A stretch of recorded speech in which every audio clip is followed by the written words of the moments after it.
नमस्कार, बहुत स्वागत है आप सभी का न्यूज वन इंडिया में और मैं हूं आपके साथ की तमाम बड़ी और अहम खबरों की, जो आपको बता दें कि विपक्षी गठबंधन इंडिया की अहम बैठक होगी आज। तो वहीं लोकसभा चुनाव के मद्देनजर अहम बैठक होने जा रही। मुंबई के होटल ग्रैंड हयात में बैठक आयोजित की जा रही। बैठक को लेकर कई बड़े नेता भी मुंबई पहुंचे हुए। इस वक्त की बड़ी खबर आप तक पहुंचा रहे, जो आपको बताते चले कि आज ये बैठक होने जा रही है होटल हयात मुंबई में। ये बैठक का आयोजन किया जा रहा है। इस वक्त की बड़ी अपडेट।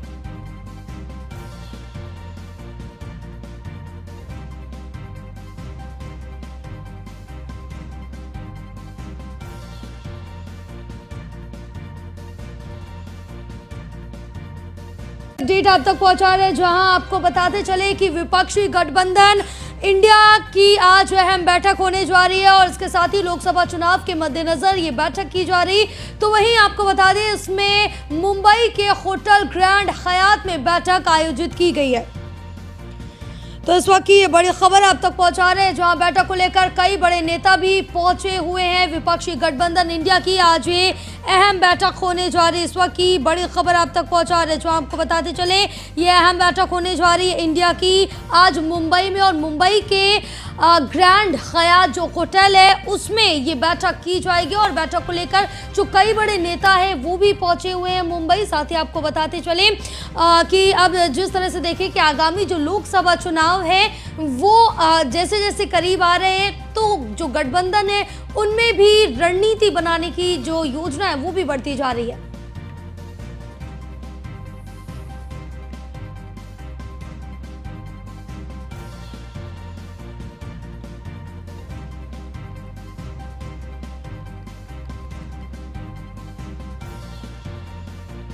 तो हमारे साथ हमारे सहयोगी फरियल सैयद जुड़े हुए हैं मुंबई से, उनसे ज्यादा अपडेट ले लेते हैं। फरियल, क्योंकि इस बीच हम जानेंगे कि क्या कुछ वहां पर अभी माहौल देखने को मिल रहा है, क्योंकि आज इंडिया गठबंधन की बैठक होने जा रही है और तैयारियां किस तरह से देखने को मिल रही हैं। अगर हम बात करें इस अलायंस की बैठक की तैयारियों को, तो आप साफ तौर पर तस्वीरों में देख सकते हैं जिस तरीके से सुरक्षा के इंतजाम यहाँ पर किए गए। साथ ही तरीके से यहाँ पर जितने भी क्योंकि ये जो आज की बैठक है वो शिवसेना उद्धव बाळासाहेब ठाकरे की एम से आयोजित की गई है। तो शिवसेना उद्धव बाळासाहेब ठाकरे के जितने भी अहम नेता है वो ग्रैंड हयात होटल में मौजूद है, ताकि जितने भी मेहमान यहाँ पर आ रहे हैं उनका स्वागत कर सके। जो लोग अहम इस बैठक में जितने भी अहम नेता है उनका स्वागत करने के लिए यहाँ पर जो है वो शिवसेना यूडीपी के नेता संजय राउत के सांसद है वो भी मौजूद है। और गाड़ियों का काफिला आप देख सकते हैं कि आ ही रहा है। जो नॉर्मल लेकिन रीजनल पार्टीज है, वो सारी पार्टीज के जो अहम नेता है वो भी सारे लोग यहाँ पर आ रहे हैं। आज जो है वो बैठक करीब 6 बजे से जो अहम बैठक जो होने वाली है जिसकी शुरुआत हो गई, जिसकी शुरुआत एक स्वागत कार्यक्रम से किया जाएगा। उसके बाद ये बैठक कहीं ना कहीं जैसे 1.5 घंटे चलेगी। उसके बाद जो है वो शाम को उधर साथी की मेजबानी में जो है वो डिनर का प्रोग्राम आयोजित किया गया है, जहाँ पर इंडिया अलायंस के जितने भी पक्षी पार्टी है सारे लोग इस डिनर प्रोग्राम में शामिल होंगे। उसके बाद कल से नई सिरे से फिर से ये बैठक की शुरुआत होगी। सबसे पहले सुबह में जो है वो इंडिया का लोगो जो है रिवील किया जाएगा और जो पर्सन के जो पर्सन इंडिया अलायंस के लिए जो रिप्रेजेंट करने वाला है उसको रिवील किया जाएगा। इसके बाद जो है वो दोपहर में जो है महाराष्ट्र प्रदेश कांग्रेस समिति जो है वो लंच का प्रोग्राम अरेंज किया गया है। वहाँ पर सारे इंडियन अलायंस के भी शामिल होंगे। कल जो है गाड़ी इसी बैठक को प्रेस कॉन्फ्रेंस की कुछ अपडेट दी थी, जिसमें ताजा अपडेट ये था कि पहले जो है 26 विपक्षी पार्टी इस अलायंस में शामिल थे और फिर 7 नेता जो है वो आज की बैठक में जो शामिल होने वाले थे, लेकिन अलायंस बनकर अभी जो है वो 28 हो चुका है और 63 नेता जो है वो आज देश भर की विपक्षी पार्टियों के इस इंडिया के अलायंस में जो शामिल होने वाले हैं। आज बहुत सारे अहम मुद्दे हैं जिसके पर इंडियन अलायंस के जितने भी नेता है वो चर्चा करेंगे, चाहे वो स्पीच करने को लेकर हो जाए, चाहे वो कोऑर्डिनेटिंग कमेटी की जो बात की जा रही है और साथ ही जो संयोजक जिनको चुना जाना है उसके ऊपर चर्चा। साथ ही साथ जिस तरीके से पार्टी में भले ही ये सारी लोग इंडियन अलायंस एक साथ लोकसभा के चुनाव के साथ आए हैं, लेकिन जो लोकल चुनाव है किस तरीके का रुख जो है वो इंडियन अलायंस के जितने भी पार्टी है वो अपनाएंगे, ये सारे अहम सवाल है जिसके ऊपर आज चर्चा होगी। और चर्चा के बाद जो प्रेस कॉन्फ्रेंस की जाएगी और प्रेस कॉन्फ्रेंस के जरिए जो मीडिया के जरिए जो जितने भी चर्चा हुई है इसको जो है देश के सामने रखा जाएगा। बिल्कुल फरिया, लेकिन इस बीच अगर हम जाने कि अब जिस तरह से देखें कि इंडिया गठबंधन की ये बैठक होने जा रही, कहीं ना कहीं यहाँ पर सभी अपने अलग अलग 2024 के लिए चेहरे दे रहे हैं। अगर बात कांग्रेस की करें तो राहुल गांधी को आगे कर रही है, आम आदमी पार्टी की बात करें तो अरविंद केजरीवाल को आगे कर रही है, और तमाम अलग अलग ये चेहरे निकल के सामने आ रहे। तो क्या एक पूरी तरह से सहमति इस बैठक के द्वारा बन पाएगी अब? जी बिल्कुल, अभी संजय राउत ने जब मीडिया से बात की तो उन्होंने यही बताया कि इंडियन अलायंस में कुछ भी मजबूत नहीं है और आने वाले वक्त में ये और भी मजबूत होगा। और जिस तरीके से इंडियन अलायंस इसी 1 जुलाई की बैठक जो हुई थी बाइडेन, उसके बाद एक ही महीने के अंदर जो अगस्त में भी बैठक हुई थी उसमें और 2 अन्य दल जो है इसमें शामिल हो गए। तो आने वाले वक्त में इंडियन अलायंस की मजबूती देखते हुए और भी जो दल शामिल है इसमें से कुछ दल जो है वो इंडियन अलायंस के संपर्क में है और वो इंडियन अलायंस में शामिल हो सकता है। संजय राउत ने यही कहा है कि आने वाले वक्त में धीरे धीरे करके ये रिवील किया जाएगा कि इंडियन अलायंस का मुख्य चेहरा कौन होगा, क्योंकि जिस तरीके से आपने बताया कांग्रेस की ओर से राहुल गांधी की आपके तरफ से और साथ ही साथ ऐसे सारी जो पार्टी इनके जो मुख्य नेता है उन्हें आगे बढ़ते हुए लोग देखना, उनकी पार्टी कार्यकर्ता देखना चाहते हैं। लेकिन ये देखना होगा कि किस तरीके की सहमति इंडियन अलायंस करती है और कौन से एक मुख्य चेहरा होगा जो इंडियन अलायंस की तरफ से सामने निकल के आता है। बिल्कुल, क्योंकि अब जिस तरह से देखें कि अब ये जो बैठक है कहीं ना कहीं काफ़ी ज़्यादा अहम मानी जा रही है, कई मायनों में ये अहम मानी जा रही है बैठक। और यहाँ पर तमाम इंडिया में जो इस समय मंत्री है, नेता है, जितने भी गठबंधन शामिल है सभी इसमें सम्मिलित होते हुए नजर आएंगे। लेकिन इसमें देखने वाली बात ये होगी कि क्या सहमति एक नाम पे बन पाती है या फिर नहीं। फिलहाल तमाम जानकारी साझा करने के लिए बहुत शुक्रिया आपका।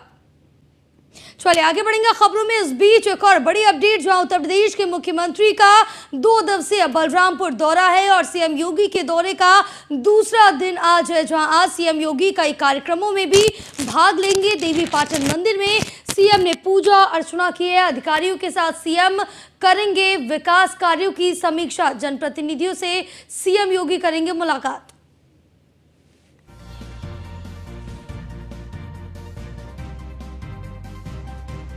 इस वक्त ये बड़ी अपडेट आप तक पहुंचा रहे हैं, जहां आपको बता दें कि उत्तर प्रदेश के मुख्यमंत्री योगी आदित्यनाथ का 2 दिवसीय बलरामपुर दौरा है, जिस दौरान आज दौरे का दूसरा दिन है। और इसके साथ ही आपको बता दें कि आज सीएम योगी आदित्यनाथ कई कार्यक्रमों में भी हिस्सा लेंगे।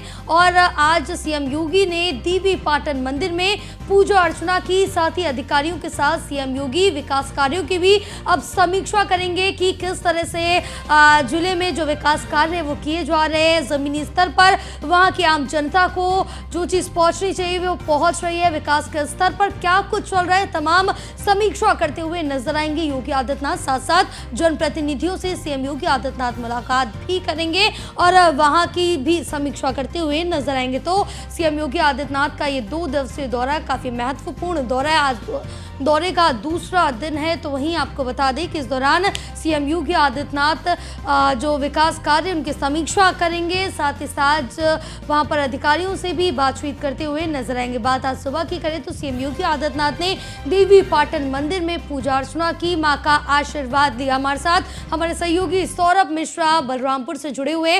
सौरभ, सीएम के दौरे को लेकर क्या कुछ अपडेट मिल पा रही है? और जैसा बताया जा रहा है कि आज सीएम योगी विकास कार्यों की समीक्षा भी करेंगे और अधिकारियों को भी दिशा निर्देश दिए जाएंगे। जी, जैसा कि मैं आपको बता दूं कि उत्तर प्रदेश के मुख्यमंत्री योगी आदित्यनाथ ने आज सुबह देवी पाटन मंदिर में पूजा अर्चना की, गायों को चारा खिलाया और यहाँ पर आयोजित भंडारे में भी सम्मिलित हुए और थारू जनजाति के लोगों से भी मुलाकात की। और अभी समीक्षा बैठक चल रही है जिले के अधिकारी मंडल के अधिकारियों के साथ में कि जो भी योजनाएं राज्य सरकार और केंद्र सरकार की चल रही वो सही स्तर पर जनपद में पहुंच रही हैं कि नहीं पहुंची, लोगों तक सही सुविधाएं पहुंच रही हैं कि नहीं, उसको लेकर एक समीक्षा बैठक भी चल रही है। बिल्कुल, आज जिस तरह से बात करें कि अधिकारियों से भी मुलाकात करते हुए बातचीत करते हुए नजर आएंगे। और आज के सीएम योगी के आदित्यनाथ के कार्यक्रम को लेकर क्या कुछ रूपरेखा बनाई गई है? जी, जैसा कि मैं बता दूं कि सुरक्षा के व्यापक इंतजाम किए गए हैं और अभी भी समीक्षा बैठक चल रही है जिले के अधिकारियों के साथ में मंडल, और वहां पर अधिकारी जिलाधिकारी से भी मुलाकात करते हुए नजर आएंगे। तमाम दिशा निर्देश भी दिए जाएंगे उनकी तरफ से।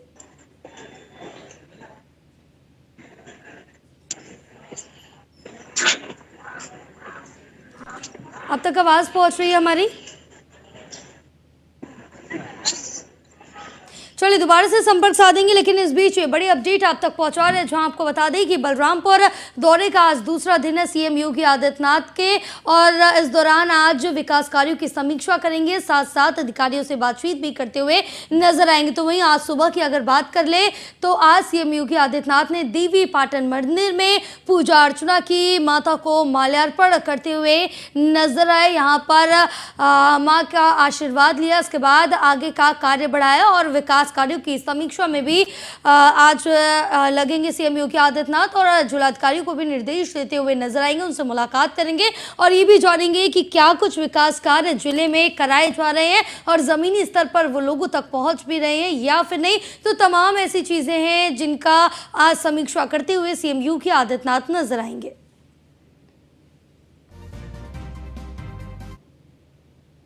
खबरों में आगे भी बहुत कुछ है, लेकिन वक्त हो गया एक छोटी सी ब्रेक का। ब्रेक के बाद जल्द होंगे हाजिर।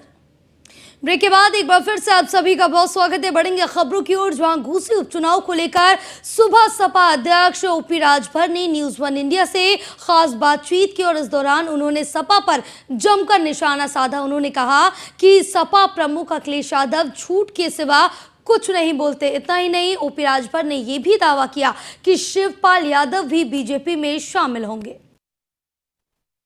घोसी उपचुनाव को लेके जहां भारतीय जनता पार्टी अपने तमाम राजनीतिक जो दल हैं, उनके सहयोगी दल को उनको लेके कहीं ना कहीं जीत का दावा करती नजर आ रही है।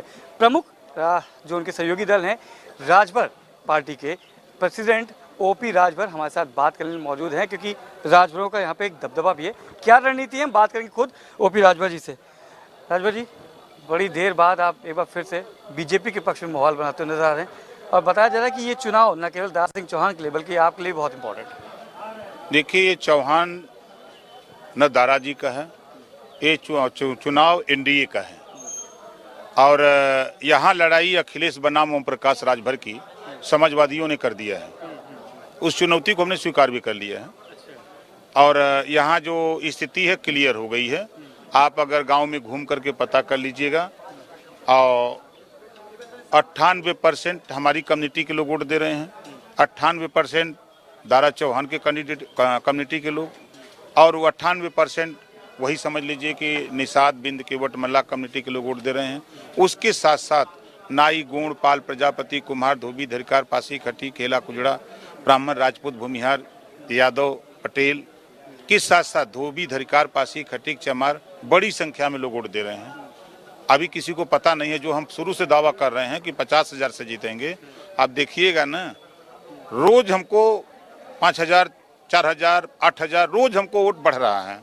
ये हमारी जो फौज यहाँ है, करीब समझिए कि 450 फौज है, और ये प्रतिदिन 100, 125, 90 गाँव में चौपाल लगाते हैं और उनको समझाते हैं कि जागो तभी सवेरा है। ये वही समाजवादी पार्टी के लोग हैं कि जो 27% आरक्षण लागू हुआ, उसका हिस्सा समाजवादियों ने लूटा है। तो किस मुंह से ये लोग वोट देंगे? तो इस बात की खबर घर घर तक हम लोग पहुंचा चुके कि 27% आरक्षण का लाभ सबको बांटने के लिए हाई कोर्ट ने 3 सितंबर 2013 को कहा, लेकिन उस समय मुख्यमंत्री अखिलेश जी थे, ध्यान नहीं दिया। प्रमोशन में आरक्षण खत्म किया समाजवादियों ने।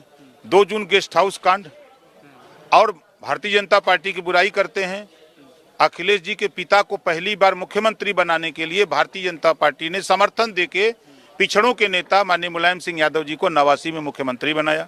2 जून की घटना हुई। 2 जून की घटना के बाद जिस तरह का कुकृत्य समाजवादी गुंडों ने मायावती जी के साथ किया, उसके बाद वहां ब्रह्मदत्त द्विवेदी भारतीय जनता पार्टी के विधायक अपने दल बल के साथ नहीं पहुंचे होते तो समाजवादी पार्टी के गुंडे मायावती जी की हत्या कर दिए होते।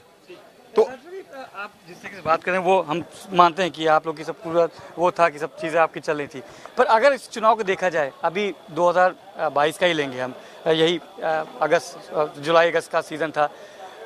पहला बयान आपने दिया था अखिलेश यादव के खिलाफ, अब तब अखिलेश यादव के साथ थे कि एसी में बैठ के राजनीति नहीं होती है। उसका निकलना शुरू कर दिया।